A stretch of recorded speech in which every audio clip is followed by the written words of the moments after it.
Hey there, it is Laney with Fine and Dandy Aussie Doodles, and today I want to talk about crate training a little bit. I know that we've come across people that say, oh, I would never put my dog in a crate, or I do nothing but do crate training. And as a puppy, I kind of wanted to just give you a little bit of my feelings on why I feel crate training is so important. If you're bringing a puppy into a home, let's say where you have children, or you have another dog, or you have a schedule where you need to leave for a couple of hours and stuff. You know, a lot of times doggies and puppies can get in trouble or have accidents, or they want a safe space where they can go.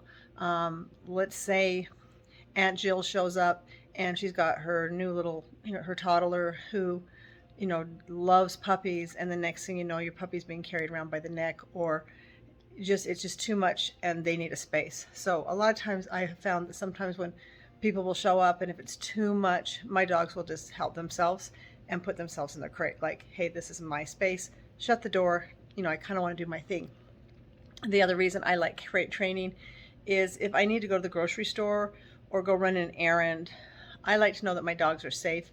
They're not going to get into trouble. They're not going to, chew anything, especially when they're puppies. And so I want to have them get used to being, hey, I'm leaving, get in your kennel, shut the door, and then we come back.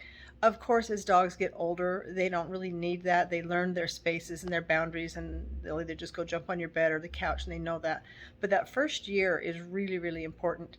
I have found, my dogs will free roam and stuff, but if I have to go somewhere and I take my crate, my dogs know that is their space. So having a crate is actually kind of really handy to have.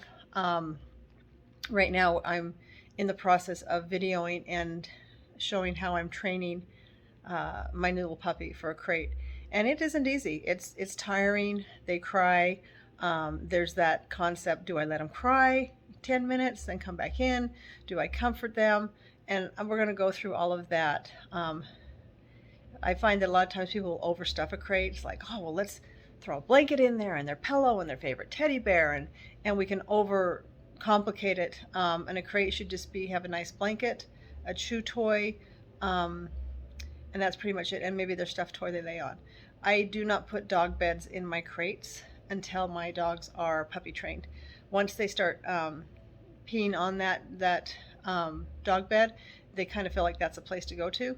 So I will put towels and blankets in for those first few, maybe month, 2 months, because I can take that out, wash it every single day, put a new blanket in, and then when they do get their doggy blanket, it's kind of reward, like that's their place, that's their thing, their bed, and it isn't a place where they can just kind of go to the bathroom on.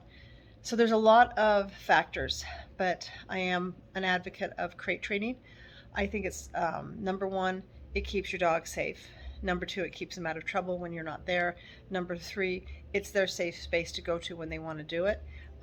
It's also a nice way of teaching them how to sleep through the night. And we'll talk about that more. So just wanted to give you some ideas of crate training. This week I'm going to be showing you different videos and things that I've been doing. Sometimes you're going to see a dog crying and not happy. And what I do to comfort that dog, and how I do it that makes my heart happy in training my dog. So some people might say, well, you don't need to sit there by their kennel until they go to sleep. Well, sometimes I do, depending on the dog and what they want. I may sit there until they fall asleep, and then that way they've had their experience, and we'll go over all of those things. So hope you guys can make it a fine and dandy day, and look forward to showing some more videos to you this week. Take care.